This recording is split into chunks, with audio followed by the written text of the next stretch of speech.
Welcome. Boy, we had a nice quiet weekend. I have to say, Ben and I actually had a couple of bevies Friday afternoon, didn't we, Ben? After what I thought was quite a fun special on the specials on the election, and that caused quite some stir, that special on the specials we did. I didn't realise this. Winston Peters won't talk to anyone else. And the reason why is pretty obvious, because they poo-pooed him and didn't give him any sort of platform during the election. They were hunting for him and they didn't like him, and now he's in. Well, he's in. That's the way politics worked, and he's happy to talk to us because we've been happy to talk to him. Doesn't mean we agree with him. Doesn't mean we're his puppet. Just means we get on with the business. Don't we, Chris Luxon? Ben nods his head. But look... and there's been a bit of downstream of that. We trended number one on Twitter for a long time, but that's just 9% of the population, the people who are obsessed with politics and live inside the Beltway. But some discussion too, and TVNZ, I think, and TV3 called us fringe media. TVNZ have given up on that.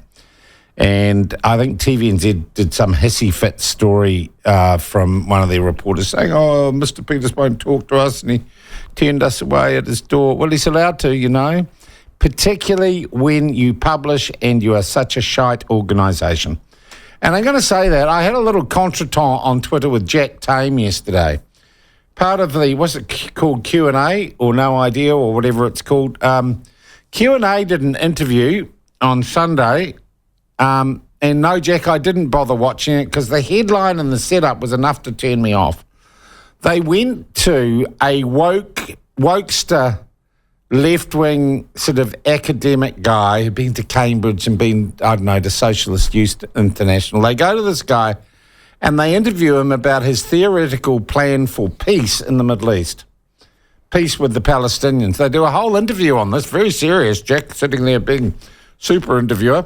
And this guy who works... He's the chief executive of what looks like, if we dig into it, will be a left-wing or a government-funded Maori health provider in Whakatane in the Eastern Bay of Plenty. For some reason, he's sitting there lecturing the country, and Jack is nodding in agreement on how there will be peace in the Middle East. What a load of todge. What an absolute load of todge that is. The guy has no idea. We have no idea who he is. But he's woke and he's liberal, and we've got, because Winston won't talk to us, we've got nothing else to put on our TV show. I thought that was bad enough. But then Ben pointed out to me when we came in this morning, he says, have a look at the headline page of One News. Now, remember, One News is supposedly independent from the government, but it's owned by you, the taxpayer. It's meant to operate as a commercial entity, but it's woke as. And its lead story online on its website today is... I'll read the headline for you. My kid is worried about climate change. What should I do? I'll just read that headline again. TVNZ's headline. My kid is worried about climate change. What should I do? It's written by Anna Murray, who graduated journalism school in 2020. She's worked for PR firms and clearly doesn't know the boundary between PR, propaganda, advocacy, politics and journalism. But Anna Murray is the opinion and explainers editor. Isn't that a haughty, tawty, condescending, I'm the explainers editor, I'll explain things to you. We're not all your daughters, Ruby, and her daughter's name's Ruby, and this is all on social media.